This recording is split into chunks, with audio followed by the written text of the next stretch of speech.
I am the host, the Honey Badger, here to give it to you straight and transparent about the RV business as well as other things. Sorry I'm late today. Had to use the office if you get my drift. Today, we're going to talk about a couple of things. I'm going to put the phone right here. There's not going to be a lot of lighting because I'm going to do this inside a fifth wheel, but there's a lot to cover today. And the main thing to cover is interest rate cuts. Jerome Powell has said that it's time for an interest rate cut during a small speech that he did over, I think it was August 25th. Okay. Now, I'm just going to let you know that he's been hinting at that for about 7 months. This is not something new that he just came out of the blue with. For the last 7 months, if you go back in time and you go listen to every one of his speeches, Jerome Powell says that it's soon going to be a time for an interest rate cut. So that doesn't mean September 18th, we're going to get a cut. There's a lot that can happen between today and September 18th. Okay. Now, what if Jerome Powell and the Fed cut interest rates September 18th? Are you really going to save money on an RV purchase? Not really. Okay. Here's what I kind of talked about last night on the live stream on the main channel. And I'm just going to recap it. Let's say they lower the rate 0.25%. Let's say they lower it down where the average interest rate in the RV world goes from 8.49% to 8.25%. On average, on a 15 or 20-year loan, it'll save you between $6 and $10 a month on the payment. Hold on one second.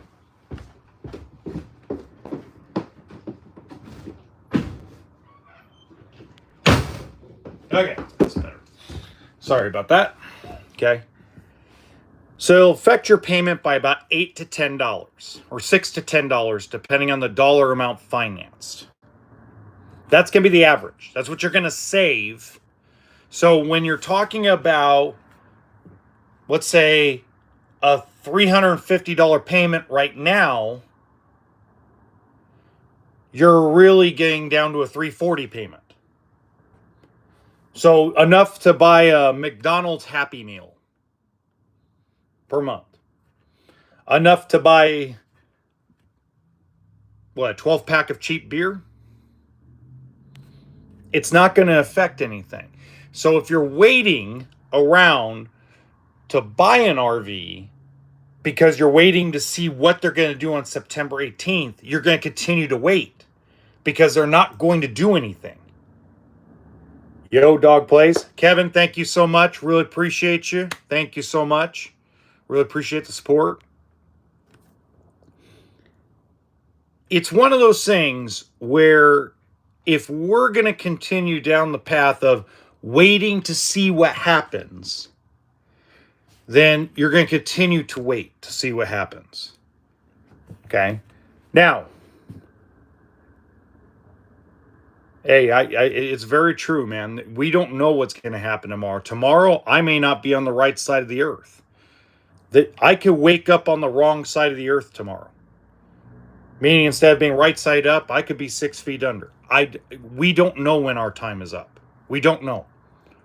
Okay? If we continue to act like we have forever, we're never going to have a decent life. No, not at all.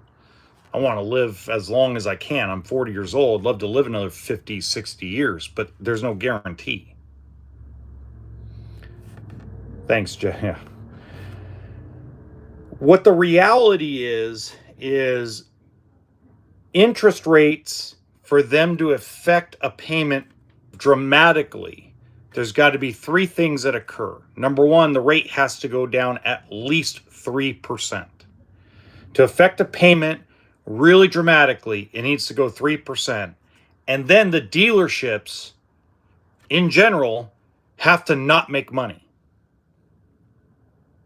Okay? Because when here's the thing. Let's say Jerome Powell gets up on September 18th and says he's going to cut rates from 5.25% to 5.5%, which is the Fed rate, down to 3% to 3.25%. Within an hour of that happening, dealerships will raise their profit margins instantaneously. There will be no gap where you go, hey, they just lowered rates. I'm going to go get the best price and best rates. I'm going to be, oh, what do you mean you raised the price? What do you mean they raised the prices? That's what's going to happen. There is no day where you're going to get a great price and a great interest rate. It doesn't exist. You're either going to get one or the other.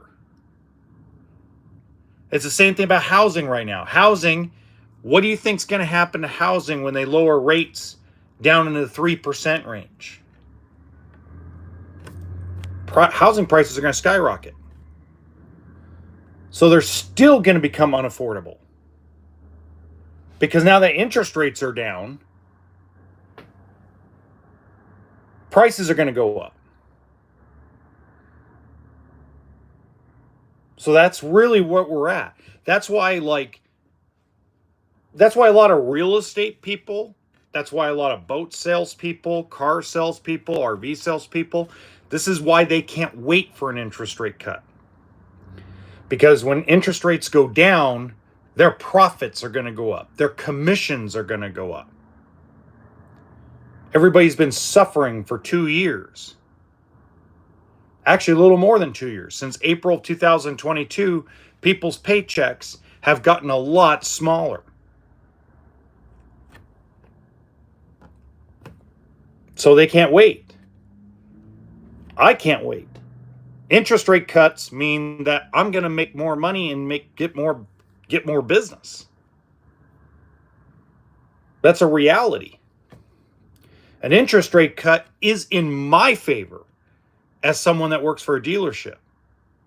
It is in my favor as someone that owns a media company. It works in my favor right now if interest rate goes down. Right now, it's in the consumer's favor because interest rates are high. But because most folks don't understand how money works and how the flow of money works, all we've been taught is, that's a high interest rate. We should put money in the bank. We should save money. Great things if you never want to live your life. Only pay cash for things because cash is a way of never having payments. Great philosophy. You're never going to do anything great with your life because there will never be enough cash in the bank to make you feel secure. I could have $5 million in cash in the bank, which I don't. I have about $2,500, okay? But I could have $5 million in the bank and not feel secure. That's because the old way of thinking is, got to save it for a rainy day. What happens of this? What happens of that? What happens of this? What happens of that? That's because people don't understand how to access money and don't know how money flows. The flow of money is through debt. Yeah. Refinance later. Exactly. Get your RV when you're ready, willing, and able. All three. Not when the sun shines in the perfect position and God opens up a portal and says it's okay to live your life. That, if you're a religious person, I'm sorry if that offends you, but that's the reality of what a lot of people are like, well, I don't have... Look, if you're broke right now and you're living paycheck to paycheck and can barely put food on the table, I'm not speaking to you. You're right now struggling to make things work where you actually have a full belly and a roof over your head. If you're struggling to put a roof over your head and put food in your family's bellies, I'm not talking to you. I'm talking to the people that have been sitting on the sidelines because they think that some miracle is going to happen where they're going to get 0% financing and the dealer's going to lose $15,000. I mean, that's the reality.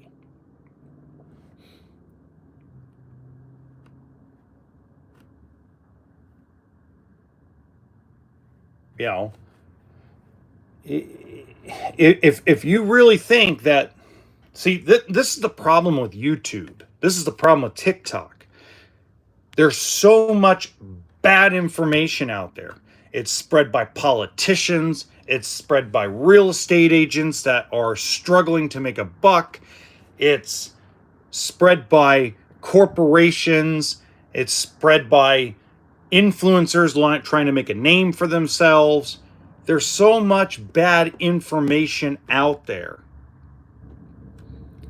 that it makes it hard for the good information to penetrate through because it's not controversial.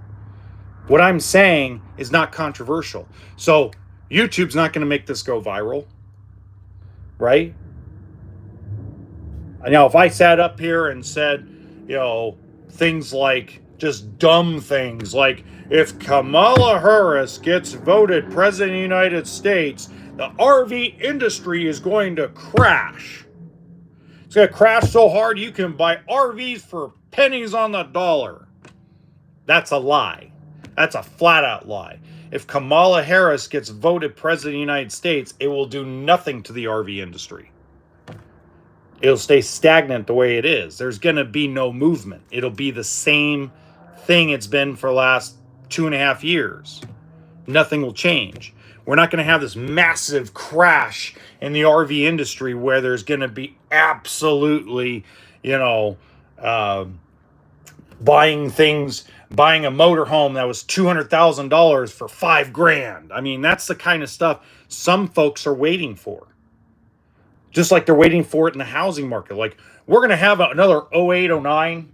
So, wait a minute. Why hasn't housing gone down dramatically? Why can't I go buy a $500,000 house for $50,000 cash from the bank yet? What's going on? There's safety measures put in place where that stuff that happened in 08, 09 ain't going to happen again. Not the way it happened. Will we have recessions? Yes. Have we been in a recession for the last 2 years? Absolutely. Will they admit it 10 years from now? Absolutely. When the politics all die out and all the BS comes to waver and we get into a good economy again, they'll admit how crappy this economy's been for the last 2.5 years. Remember, every flow of information is about money and about keeping money flowing. If everybody believed we were in a recession, nobody would spend money. And that's a fact. Right now, there's such a fear of a recession and a fear of an election. There's just so much fear-mongering out there that we're having a tough time distinguishing what reality is from fiction. Because let me tell you, whether Donald Trump wins or whether Kamala Harris wins, it doesn't matter which one of them win. Your life continues on November 6th. So November 5th, we go to the ballot box. November 6th, you're still going to be having to live your life. Nothing's going to change that. You still have to live a life. What that life looks like in your eyes is up to you. Who you vote for is on you and on you only. Has nothing to do with the RV industry, has nothing to do with you enjoying your life. So if you're so worried that you're not going to spend any money because you're worried that Donald Trump's going to become a terrorist, a domestic terrorist, or you're worried about democracy, or you're worried about Kamala Harris crashing the economy. Okay. That's a fair point for you to make. But once you cast your ballot and it all lays out, the next morning you're still going to have to wake up and live your life no matter who won or lost. So why wait to live your life? I just want to know that. Why wait to live your life?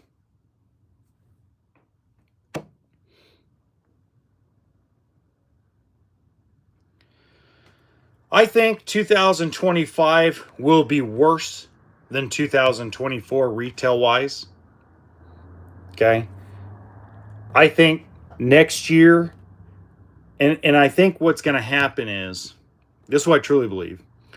I believe the RV industry has so much used inventory out there that people are selling that there will be a lot of used sold. I think it'll be the best used market as far as selling. I don't think people are going to get the prices they want for them. I think we're going to have another major correction, okay? But I do believe that the used market will outsell the new market next year, and by a wide margin. That's what I think. I think that's in cars, RVs, boats, power sports like dirt bikes, motorcycle, or dirt bikes, quads, side by sides, etc. I think that used will definitely outsell new next year. I believe next year we will lose at least 11 brands of RVs, minimum. I will almost say that 11 factories to 12 factories next year will shut down permanently. We will be down to from like 60 brands of RVs, probably down to 45 to 48. You'll have some independents. You'll probably have like probably 4 or 5 independents still, and you'll still have your big conglomerates.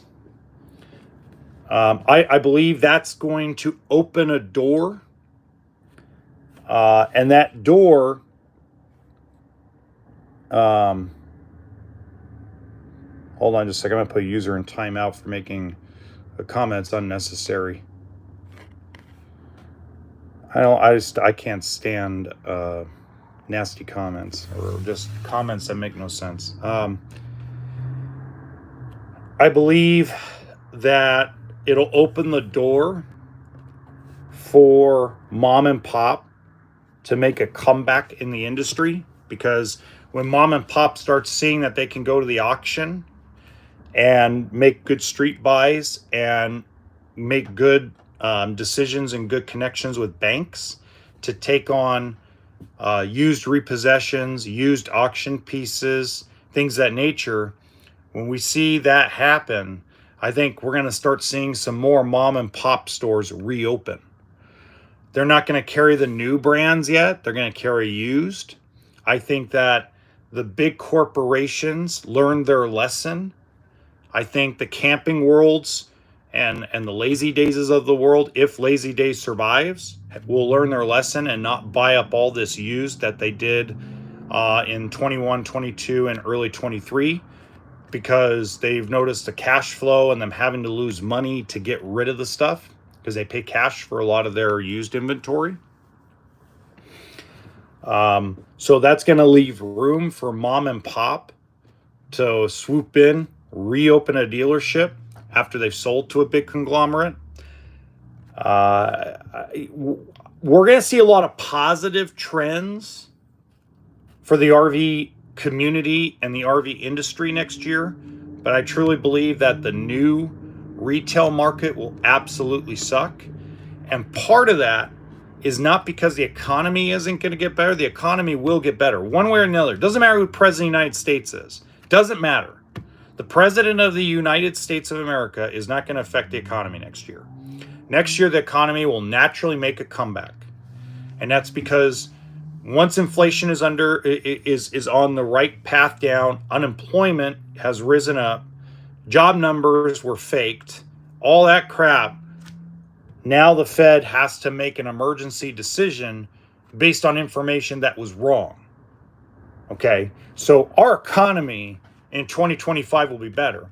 What's going to be the difference is because the manufacturers, the RV manufacturers, did not, I want you to pay attention to this, did not handle the inventory problem correctly. They still have not handled it correctly. They're not going to build as much. The dealers are not going to order as much.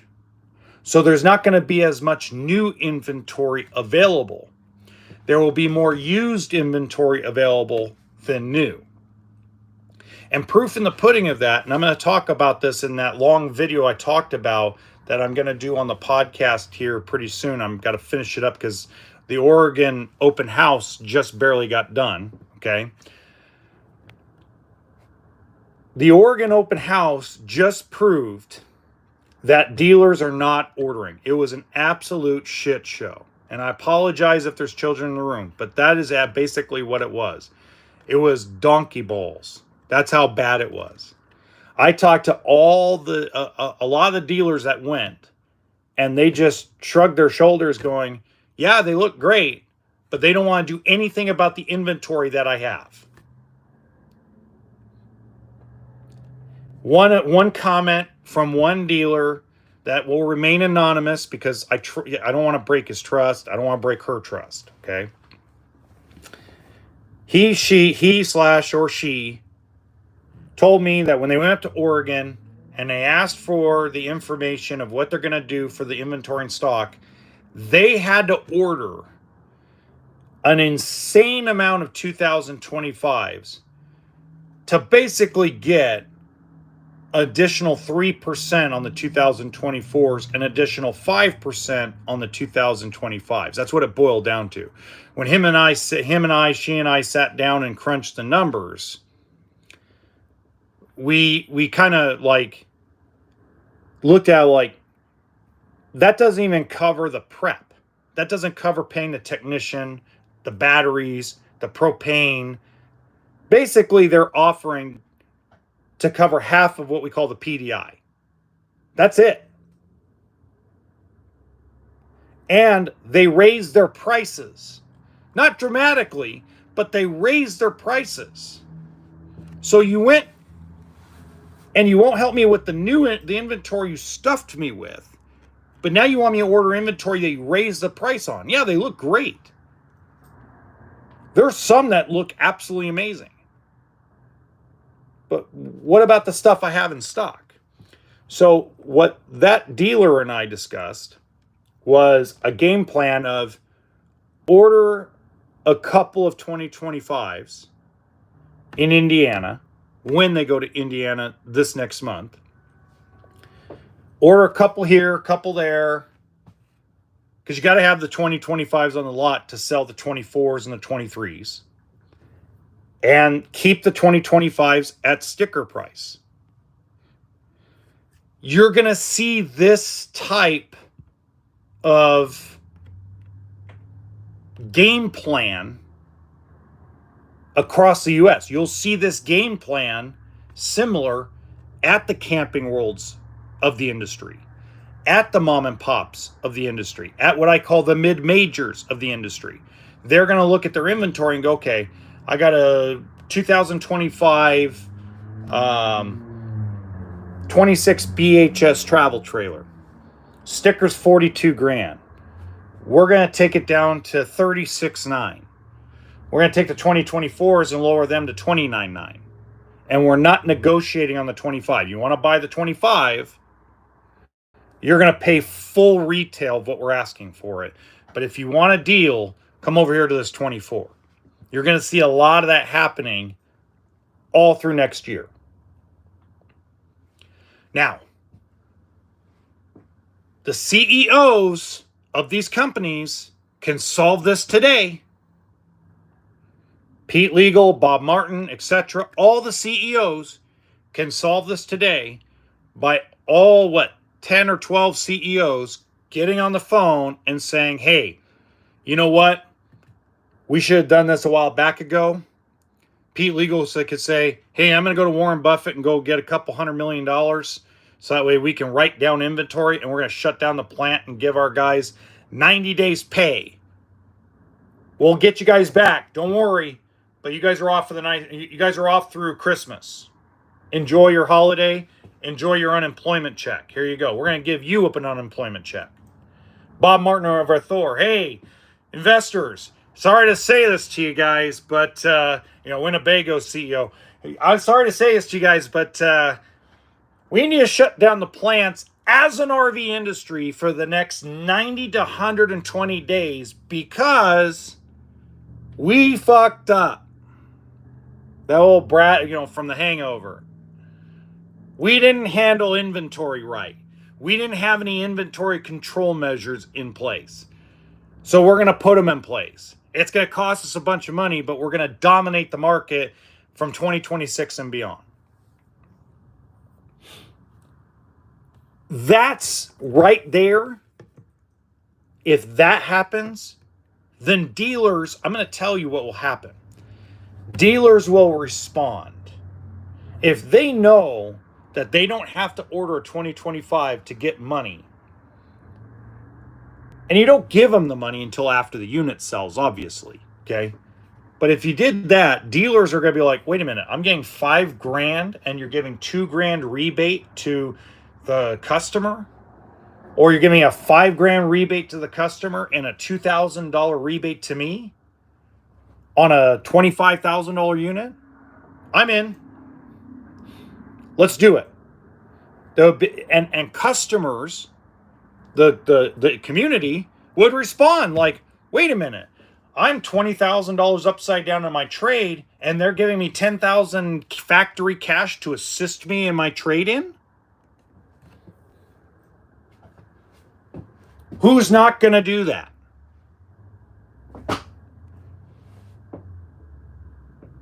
You're going to have you would clear out your new inventory by the end of January. It would be cleared down where you can mass produce again. But if you keep on tiptoeing, it's going to be worse than last year. Last year at Open House in Indiana and Oregon, it was a complete horse manure show. It was worse than Biff Tannen from Back to the Future. You know, I hate manure. I'm technically I'm in the RV industry. So, anyway, that's it for today. Until next time, toolkit and sense of humor. Thanks, Amsterdam. Exactly, Mary King. That's a start, but they need to do it for dealers too. Talk at you guys later.